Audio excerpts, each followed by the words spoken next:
여러분 안녕하세요. 2008년 금융위기, 1998년의 IMF를 연상케 하는 현재의 부동산 시장은 참담합니다. 언론에 따르면 세입자를 붙잡기 위해 5억 원까지도 준다는 집주인이 화제인데요. 정말일까요? 다수의 언론과 유튜브에서 이렇게 말하고 있습니다. 세입자를 붙잡기 위해 눈물의 5억 원을 준다는 것인데요. 이거 과장이 아닌가 싶은데요. 집주인이 다른 세입자를 구하면 되지 왜 이전 세입자를 붙잡을까요? 낱낱이 파헤쳐 봅니다. 이들이 말하는 가장 큰 이유는 매매 가격의 하락입니다. 잠실 S아파트 111시 타입의 실제 거래 가격입니다. 2021년 10월 27억 원 하던 것이 1년 만에 19억 원을 기록했습니다. 거의 정확하게 30% 하락한 상황인데요. 하락률은 비슷한 시기에 다른 아파트들과 유사합니다. 하지만 액수가 워낙 크므로 차액은 9억 원에 달했지요. 집주인이 부적절한 타이밍에 집을 매수했다면 어땠을까요? 갭 투자로 말이죠. 최근 1년간의 전세가격 또한 8억 원, 14억 원 사이로 편차가 다양한 상황이죠. 최근 엘스의 전세금은 약하락세를 나타내고 있죠. S아파트에 대기 중인 전세 매물만 무려 509건입니다. 전체 세대가 5,600세대가량이지요. 10%가량이 전세 매물이네요. 다만 다행스러운 점은 전세 실거래 가격이 급격하게 하락하지는 않고 있습니다. 즉 매매 가격이 하락했을 뿐 전세 가격은 받쳐주고 있다는 것이지요. 집주인 입장에서 전세가 만료되고 세입자가 나간다면 어떨까요? 500세대 이상의 매물중 매매물이 선택되어야 하는 리스크가 있습니다. 그리고 전세금이 15억 원이면 중개 수수료만 최대 900만 원이고요. 이러한 돈을 내고서 다시 세입자를 구하는 것보다 기존의 세입자와 재계약을 희망하는 집주인도 많을 것입니다. 따라서 전세를 깎아서라도 재계약을 할 집주인이 있을 것이라는 추측 기사가 난무했던 것이지요. 기자와 유튜버의 창의력은 감탄할 만합니다. 하지만 여러분, 전세 계약 해지가 그리 단순하지 않습니다. 세입자가 나간다고 했을 때 집주인이 대처할 수 있는 선택지가 꽤 있기 때문입니다. 큰 돈이기 때문에 장기적인 안목으로 보아야 합니다. 임차인이 전세금을 돌려받지 못할 리스크도 존재하고요. 단순하게 시세로만 계산하여 모든 집주인이 5억 원을 줘서 붙잡는다고 볼 수는 없지요. 기존에 저렴하게 전세 계약을 맺은 집주인도 존재할 것입니다. 즉 같은 평수에 사는 사람들의 계약 가격은 제각각이지요. 서로 얼마에 계약했는지 알기도 힘듭니다. 개인정보이기 때문이지요. 부동산은 게임 내 거래처럼 단순하거나 신속하거나 거래 비용이 낮지 않습니다. 부동산 계약 과정에 시간과 비용이 많이 소모되지요. 전세 계약 한 건에 수개월에서 1년까지도 걸릴 수 있다는 것입니다. 실거래가의 수많은 전세와 매매 그래프는 매수자와 매도자의 1:1 계약입니다. 전세 세입자 입장에서는 주택이 필요하고 당시의 가격이 적정해 보이기에 입주했던 것이지요. 이들은 일명 최저가에 목숨 거는 사람들이 아니라는 것입니다. 전세 15억에 임차인의 사고방식을 생각하셔야 합니다. 세입자 입장에서도 새로운 전세 매물을 찾으면 중개 수수료를 내야 하지요. 매물을 탐색하고 집을 보러 다니는 시간도 일종의 비용입니다. 그리고 이사 비용, 이사하면서 소비되는 시간, 분실위험 등도 생각해야 하는 겁니다. 무조건 전세 계약 기간이 만료되었고 전세 시세가 하락했다고 하여 이사 가려는 세입자가 급증하는 것은 아니란 말이지요. 즉 전세 계약이 만료되었다고 하여 무조건 시세에 따라 재조정되는지는 알 수가 없습니다. 반대로 전세 시세가 올랐다고 하여 전세 계약금을 무조건 올릴 수 있을까요? 여기에 대한 정확한 통계 자료도 찾기 힘들고요. 전세 계약이 갱신되면서 보증금을 줄인 것인지 확인할 방법도 없습니다. 제3자가 계약의 세부 사항을 알 수 있는 방법도 없습니다. 이들이 주장하는 두 번째 이유는 경쟁 매물의 증가입니다.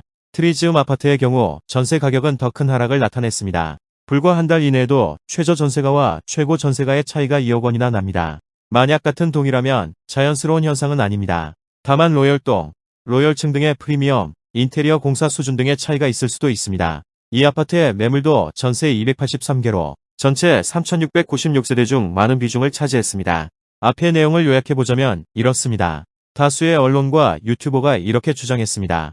집주인이 세입자에게 5억을 주고서라도 계약을 유지하려 한다고 말이지요. 그 이유는 전세 매물이 증거했고 매매 가격이 하락했기 때문이라는 것이죠. 앞의 주장은 여러 모순점이 있지만 가장 근본적인 점은 이것입니다. 사실상 잠실은 갭 투자가 불가능합니다. 잠실 아파트는 토지거래 허가구역이기 때문입니다. 그리고 예전에는 매수할 때 대출이 불가능했습니다.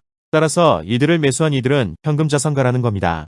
토지거래 허가구역이 아닌 서울 아파트와는 전혀 다르다는 것입니다. 전세 매물을 내놓는 집주인들은 훨씬 이전에 매수한 이들일 가능성이 큽니다. 이들은 저렴한 가격에 매수했기에 이미 투자금은 회수하고도 남았을 것입니다. 그리고 토지거래 허가구역 내에서는 매도가 까다롭습니다. 토지거래 허가를 받아야 하니까요. 매도가 어려운데도 가격이 30%밖에 빠지지 않은 것은 오히려 놀라운 것입니다. 토지거래 허가구역이 아닌 아파트와 비슷한 비율로 하락했을 뿐이죠. 그리고 집주인이 자산가라면 시세가 하락했다고 하여 공포성 투매가 나올까요? 앞으로 대출 규제가 더욱 유연해지고 토지거래 허가 구역이 혹시라도 해제된다면 아파트 가격은 어떻게 될까요? 여러분의 상상에 맡기겠습니다. 한편 15억을 주고 전세로 입주한 임차인 입장은 어떤가요? 계약 갱신 시에 매물이 많으면 집주인에게 유리한 조건을 요구할 수 있을 것입니다. 전세 세입자들은 현금을 유지하려는 것이지 아파트의 상승이나 하락이라는 리스크에 신경 쓰기 싫다는 것이죠. 아직 매매가 전세보다 낮은 소유의 역전세는 절대 아닙니다. 전세의 원금 회수가 어려운 상황이 전혀 아니라는 겁니다. 자금 조달 측면에서 볼까요? 이렇게 큰 보증금의 대출은 어렵습니다. 임차인의 신용 및 소득이 매우 우수해야 하며 보증금 이외의 자산이 탄탄하다는 것이죠. 이 정도 규모의 현금 자산을 보유한 이들은 소위 자산가로 볼 수 있지요. 15억 원의 이자는 얼마일까요? 단순 5%로 계산하면 한 달에 무려 625만 원입니다. 전액 대출했다고 단순 계산하더라도 월세를 625만 원 내는 사람들이라는 겁니다. 하루에 20만 원 내고 거주하는 꼴입니다. 잠실 엘리트가 5성급 호텔인가요? 15억 원은 마포 용산 성동의 마용성 급의 아파트를 구매할 정도의 큰 액수입니다. 다시 말해 아파트를 일부러 매수하지 않은 사람들이죠. 어쩔 수 없이 전세를 선택한 서민들과는 전혀 다릅니다. 이들의 자산은 담보가치까지 고려하여 드러난 부분만 최소 15억 원입니다. 생활비 및 기타 금액까지 합친다면 더 클 것입니다. 즉, 자금 여유가 있다는 것이지요. 그리고 집값의 상승이나 하락에 신경 쓰기 싫다는 것입니다. 또는 유주택자이거나 자산이 너무 많아서 주택 시세에 무관심할 수도 있습니다.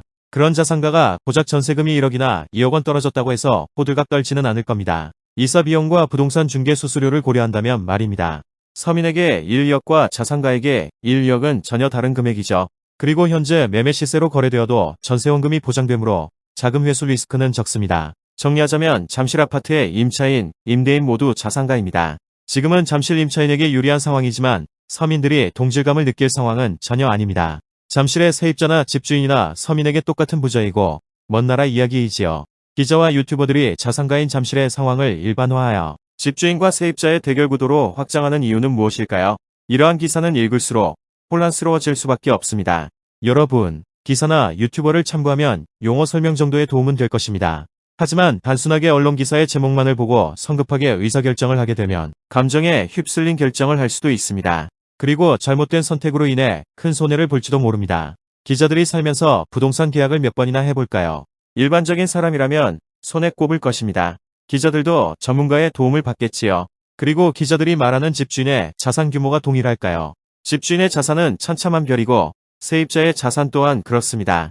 부자 집주인, 가난한 집주인, 그리고 부자 세입자, 가난한 세입자 모두 있다는 것이죠. 결국 정답은 현장과 경험에 있는 것입니다. 내 자산은 아무도 지켜주지 않습니다. 기사와 유튜브만으로는 절대 얻을 수 없습니다. 지금 당장 유튜브를 끄고 현장으로 달려가길 추천합니다.